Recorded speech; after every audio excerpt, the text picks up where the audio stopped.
नमस्कार दोस्तों, इकोनॉमिक्स में आप सभी का स्वागत है। चलते हैं हम लोग आज अपने नेक्स्ट टॉपिक की तरफ, जिसका नाम है इन्वेस्टिंग डिसीजन या कैपिटल बजटिंग डिसीजन। तो बच्चों, इन्वेस्टिंग डिसीजन या कैपिटल बजटिंग डिसीजन ये होता क्या है? इन्वेस्टिंग डिसीजन या कैपिटल बजटिंग डिसीजन में ये डिसाइड किया जाता है कि हमने जो पैसा रेज किया है उस पैसे को कहां हम लोग यूटिलाइज करेंगे, कितने फिक्स्ड एसेट्स खरीदेंगे, कितने करंट एसेट्स हम लोग मेंटेन करेंगे, फिक्स्ड एसेट्स में से प्लांट एंड मशीनरी कहां से खरीदेंगे, कितनी अमाउंट की खरीदेंगे, लैंड एंड बिल्डिंग कितने अमाउंट की रहेगी, करंट एसेट्स में कौन कौन से करंट एसेट्स किस अमाउंट के रहेंगे, ये सब कुछ डिसाइड किया जाता है इन्वेस्टिंग डिसीजन में। और इसीलिए यहां पे क्या किया हमने, कैपिटल को एलोकेट कर दिया, इसीलिए इनका नाम कैपिटल बजटिंग डिसीजन भी है। अब हम लोग बात करते हैं कि यहाँ पे इन डिसीजंस को इरिवर्सिबल डिसीजंस भी बोला जाता है। इरिवर्सिबल डिसीजंस क्यों बोला जाता है इन्वेस्टमेंट डिसीजंस को? क्योंकि बच्चों ये कुछ उस टाइप के डिसीजंस होते हैं जो एक बार ले लिए तो वापस पीछे पलट कर देखना मुश्किल है। और इसका रीजन क्या है? Huge amount of funds are involved in these type of decisions. Investing decisions यानी हमने अगर एक बार मशीन्स वगैरह अरेंज कर ली, स्टॉक वगैरह सब कुछ खरीद लिया और फिर बाद में हम लोग सोचे कि नहीं हमें ये काम नहीं करना, तो बहुत मुश्किल हो जाता है पीछे हटना। तो इसीलिए इनको इरिवर्सिबल डिसीजन कहा जाता है। अगर फिर पीछे हटेंगे तो क्या होगा? ह्यूज लॉसेस हमें सफर करने पड़ेंगे। देन ऐसे कौन से फैक्टर्स होते हैं जिनको हम डिसाइड करते इन्वेस्टिंग डिसीजन लेते वक्त या ये डिसाइड करते वक्त कि फिक्स्ड एसेट्स, करंट एसेट्स कितने क्या खरीदने, कहां से खरीदने, ऐसे कौन से फैक्टर्स हैं कि वो माइंड में हम लोग रखें? तो ये फैक्टर्स हमारे सामने आएंगे। पहला, cash flow of the project. Cash flow of the project का मतलब हम लोग जहां से भी खरीद रहे हैं या जहां भी पैसा लगा रहे हैं, उसका जिस भी टाइप के बिजनेस में इन्वेस्टमेंट कर रहे हैं उसका कैश फ्लो कैसा है। कैश फ्लो का मतलब होता है रेगुलर बेसिस पे हम लोग कितना कैश मेंटेन, कितना कैश अर्न कर पा रहे हैं उस प्रोजेक्ट से, उस टाइप के बिजनेस से।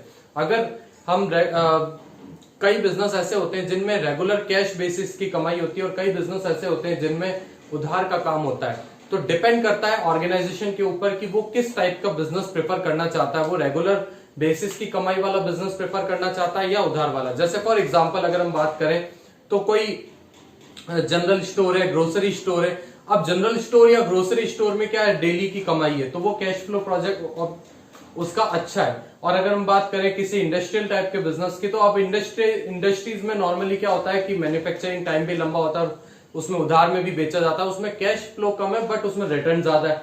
तो डिपेंड करता है, अलग अलग टाइप के बिजनेस में अलग अलग कैश फ्लो हो सकता है। फिलहाल इस फैक्टर को अकेले को अगर हम लोग डिस्कस करें तो हम ये बोल सकते हैं कि जिस भी टाइप के प्रपोजल में, प्रोजेक्ट में हमें कैश फ्लो अच्छा होगा वो टाइप हम लोग ऑप्ट कर लेंगे। देन हमारे पास आता है return on investment. Return on investment का मतलब होता है ओवरऑल कितने परसेंट से हमारे पास रिटर्न आ रहा है। इसका जो फॉर्मूला है इसे कैलकुलेट करने का, वो फॉर्मूला हमारे पास है EBIT upon total investment into 100, यानी earning before interest and tax upon total investment या टोटल कैपिटल एम्प्लॉयड इनटू 100। तो हम लोग ये अलग अलग टाइप के प्रपोजल्स का कंपेयर करेंगे कि भाई इनका रिटर्न ऑन इन्वेस्टमेंट कितना है, और जिसका सबसे ज्यादा रिटर्न ऑन इन्वेस्टमेंट होगा उसमें हम लोग पैसा लगाएंगे, वहां हम लोग पैसा इन्वेस्ट करेंगे। देन हमारे पास तीसरा फैक्टर आता है इन्वेस्टमेंट क्राइटेरिया, जिसमें हम लोग कोई और भी क्राइटेरिया डिसाइड कर सकते हैं cash flow of the project और रिटर्न ऑन इन्वेस्टमेंट के अलावा। और कई क्राइटेरियाज हो सकते हैं जैसे availability of raw material, supply of labour in a particular area. उस टाइप के फैक्टर्स को भी कंसीडर किया जा सकता है कि कोई पर्टिकुलर रॉ मटेरियल कहीं अवेलेबल है तो उस जगह उस टाइप की इंडस्ट्री लगाना फेवरेबल होता है ताकि ट्रांसपोर्टेशन का खर्चा बचे। देन अवेलेबिलिटी ऑफ ट्रांसपोर्ट भी हम लोग देखते हैं। कई इस टाइप की हम लोग ये भी देखते हैं कि उस जगह जहां हम इन्वेस्ट करना चाह रहे हैं वहां लेबर अवेलेबल है या नहीं है। कई इस टाइप के फैक्टर्स को भी हम लोग कंसिडर करते हैं कोई भी जगह इन्वेस्ट करने से पहले। अब बात यह है कि ये जो तीनों फैक्टर्स है ये फेवरेबल हमारे हो हर बार, ऐसा कोई जरूरी नहीं है।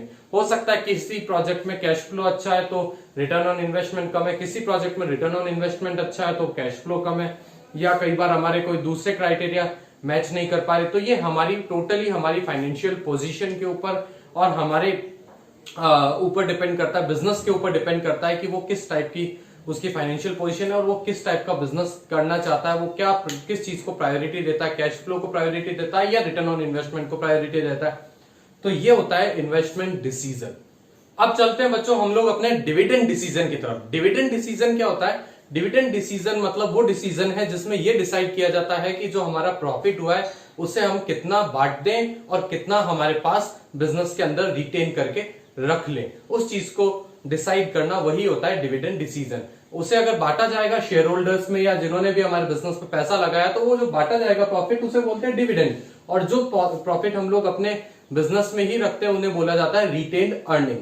तो बच्चों अब देखते हैं कि कौन से ऐसे फैक्टर्स होते हैं जो डिविडेंड डिसीजन को अफेक्ट करते हैं। सबसे पहला फैक्टर हमारे सामने आता है अर्निंग।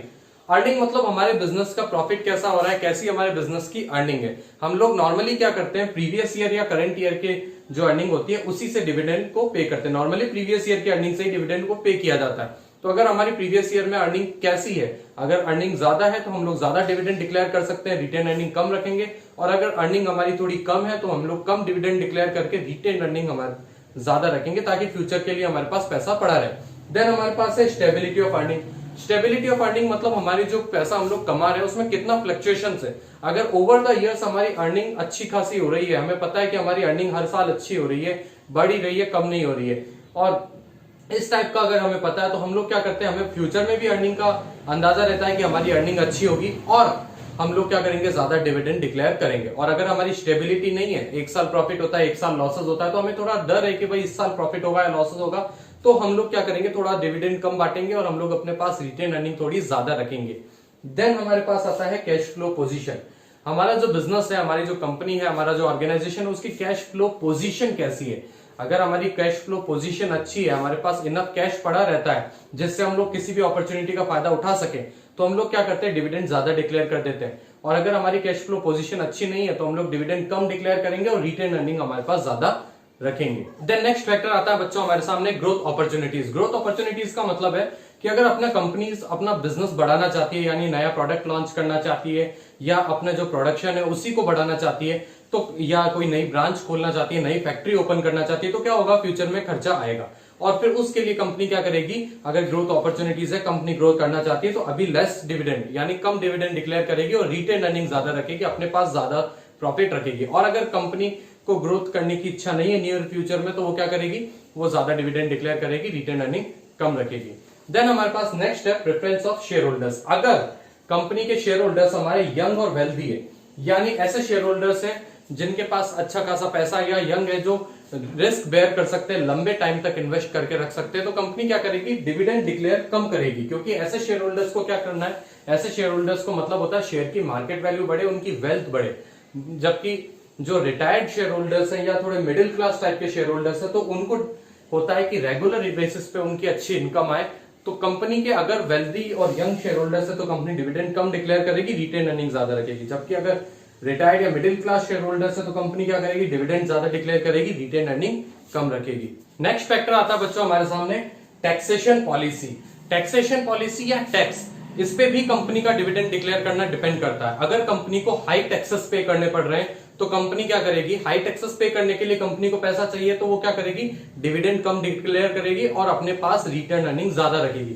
और अगर कंपनी को लो टैक्स है, कंपनी के टैक्सेस इतने ज्यादा नहीं बन रहे, तो कंपनी क्या करेगी, डिविडेंड ज्यादा डिक्लेयर करेगी और हमारे जो रिटेन अर्निंग है वो कम रखेगी। देन हमारे पास आता है access to capital market. Capital market आप लोग सब जानते हैं, आगे हम लोग आगे वाले चैप्टर में डिस्कस भी करने वाले हैं। एक तरह से फिलहाल आप लोग मान लीजिए कि शेयर मार्केट। कंपनी की अगर हम बात करें तो कैपिटल मार्केट में इजीली कंपनी अप्रोच करके शेयर्स वगैरह इश्यू करके पैसा रेज कर सकती है। कंपनी की इजी एक्सेस है अगर कैपिटल मार्केट में, तो जब भी जरूरत पड़ेगी कंपनी क्या करेगी, वहां से पैसा रेज कर लेगी। इसलिए कंपनी क्या करती है, उस समय ज्यादा डिविडेंड डिक्लेयर कर सकती है। लेकिन अगर कोई ऐसी कंपनी है जिसका कैपिटल मार्केट में अप्रोच करना बहुत इजी नहीं है, तो वो क्या करेगी, वो कम डिविडेंड डिक्लेयर करेगी, अपने पास रिटेन अर्निंग ज्यादा रखेगी ताकि फ्यूचर में जरूरत हो तो वहां से पैसा काम आ जाए। देन हमारे पास आता है लीगल रेस्ट्रिक्शंस। कंपनी के डिविडेंड डिक्लेयर करने से रिलेटेड कुछ लीगल रेस्ट्रिक्शंस भी होते हैं जो कंपनीज एक्ट 2013 से आते हैं। कंपनीज एक्ट 2013 में कुछ प्रोविजंस हैं जो डिविडेंड डिक्लेयर करने से रिलेटेड है, और साथ साथ में कंपनी के कुछ इंटरनल रेस्ट्रिक्शंस भी हो सकते हैं। कंपनी को डिविडेंड डिक्लेयर करने के लिए अपनी कैश फ्लो पोजीशन का भी ध्यान रखना पड़ेगा कि भाई उनके पास इनफ कैश फ्लो है या नहीं है। कहीं ऐसा नहीं हो कि डिविडेंड डिक्लेयर करने की वजह से उनकी लिक्विडिटी पोजीशन खराब हो, क्योंकि कंपनी कभी भी अपने लिक्विडिटी पोजीशन को खराब करके डिविडेंड डिक्लेयर नहीं करेगी।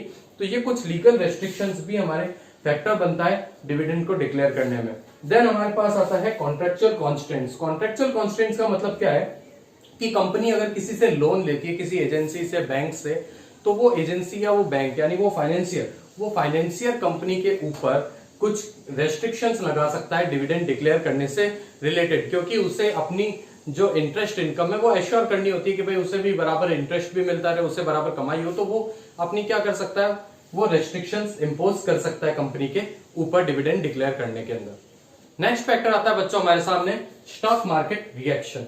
ये कंपनी ये भी प्रेडिक्शन लगाती है कि हमारे डिविडेंड डिक्लेयर करने से स्टॉक मार्केट का क्या रिएक्शन आएगा। नॉर्मली क्या होता है, जो कंपनी डिविडेंड डिक्लेयर करती है, हाई डिविडेंड देती है, उसका स्टॉक मार्केट में एक पॉजिटिव रिएक्शन आता है, क्योंकि जो इन्वेस्टर्स होते हैं उन्हें लगता है कि यार ये कंपनी वाकई अच्छा है, डिविडेंड भी अच्छा खासा डिक्लेयर कर रही है, तो वो और इन्वेस्ट करना चाहेंगे, और वो अगर ज्यादा इन्वेस्ट करना चाहेंगे, उस कंपनी के शेयर्स की डिमांड बढ़ेगी, तो अपने आप ही उनकी शेयर की जो प्राइस है, मार्केट वैल्यू है, वो भी बढ़ जाएगी और शेयर होल्डर्स की वेल्थ भी इंक्रीज होगी। तो कंपनी ये भी एक फैक्टर दिमाग में रखती है कि स्टॉक मार्केट का कैसा रिएक्शन होगा डिविडेंड डिक्लेयर करने से, और उससे रिलेटेड भी फिर वो डिविडेंड डिक्लेयर की अपनी प्लानिंग करेगी। देन हमारे पास एक और फैक्टर है stability of dividend. Stability of dividend क्या है बच्चों, कि कंपनी अगर चाहे तो अपनी एक fix dividend policy, stable dividend policy अपना सकती है। नॉर्मली बड़ी बड़ी कंपनीज और बड़े इंस्टीट्यूशंस तक अपनी स्टेबल डिविडेंड पॉलिसी अपनाते हैं। स्टेबल डिविडेंड पॉलिसी में क्या हो सकता है कि हम अपने प्रॉफिट के ऊपर रेट फिक्स कर सकते हैं कि भाई हमारा जो प्रॉफिट होगा उसका 10%, उसका 20%, जितना भी है